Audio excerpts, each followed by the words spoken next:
Alright people, listen up. Welcome back to my channel. My channel is Cecile. Alright, today I got a lot of men here just after we are learning and then practicing about firefighting mechanism. Firefighting is very important for us when we're in the road, like cruise and then a ship, big ship, a tanker, oil, and then boiler is very important for us. How with the safety very important for us. How with sitting friend, we got fire, and then in the room, and then how we practicing live very important. So I just have been learning how to with firefighting. AI is very important for speaking today.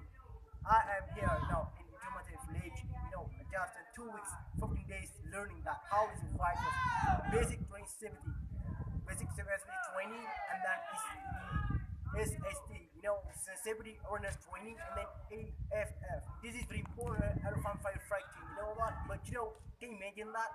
Nowadays people don't know how to do safety training, how to BST. They don't know about that. So I just remind you, if you must learn that, if you want to go abroad, not a state, not in that, so very important for us. Just warning one more time.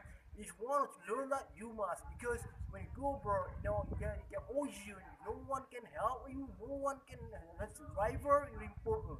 Alright, that's all for now. Thank you for watching my videos. Do not forget to like and subscribe my videos. Thank you. Bye bye.